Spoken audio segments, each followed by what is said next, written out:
Bonjour à tous, les cèpes se sont fait attendre cette année, c'est une année difficile. La première poussée est là. On va les faire aujourd'hui en persillade. Du persil, de l'ail, de la graisse de canard et des cèpes et on y va. Alors pour les cèpes, il faut prendre de la graisse de canard. Si on n'a pas de la graisse de canard, on peut prendre de l'huile d'olive.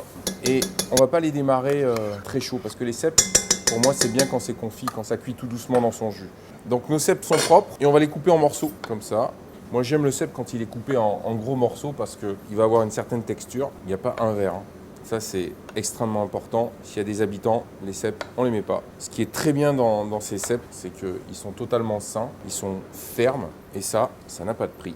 On a d'un côté les têtes de cèpes, et de l'autre côté, on a les pieds. On a fait fondre la graisse de canard, et on va commencer à cuire les têtes en premier, parce que les têtes sont un tout petit peu plus fermes. Et on va mettre un tout petit peu de sel. Vous entendez? Ça frémit, on laisse cuire. De l'ail rose, évidemment. On ne va rien mettre à cuire avec le cèpe. On veut manger du cèpe pour le cèpe. On prend un couteau, on le tourne à l'envers et on va écraser l'ail. Une fois qu'on l'a écrasé, on va le hacher finement. On va rajouter les pieds de cèpe. On va laisser cuire encore quelques secondes. Les cèpes, il faut que ce soit cuit avec une belle texture. Le persil, voilà, on va le hacher au couteau avec un couteau qui coupe bien. Parce que si le couteau ne coupe pas, le jus du persil va aller sur la planche et ça ne va pas être bien. Les cèpes sont cuits, mais croquants. On remet un tout petit peu de sel maintenant. Là. Ils sont cuits, on va les égoutter et on va les laisser refroidir à température ambiante. Ça, c'est le jus de cèpe avec la graisse de canard qui est rendue. On va le garder parce qu'on va le mettre dedans à la fin. On va reprendre un peu de graisse de canard. On va la faire chauffer cette fois. Et là, on va les colorer légèrement.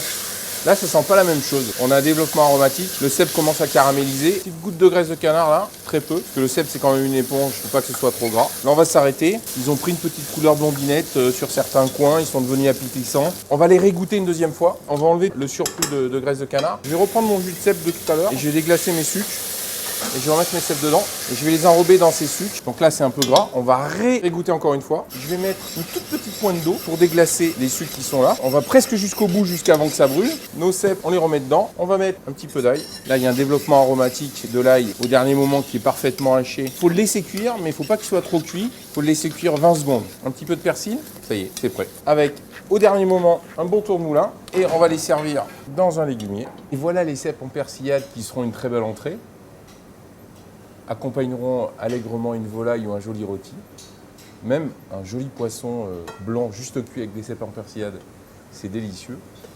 Et servi comme ça dans un légumier en argent, c'est la façon que j'accompagne mon quasi de veau dans mon dernier restaurant, qui est le bistrot La Poule au Pot.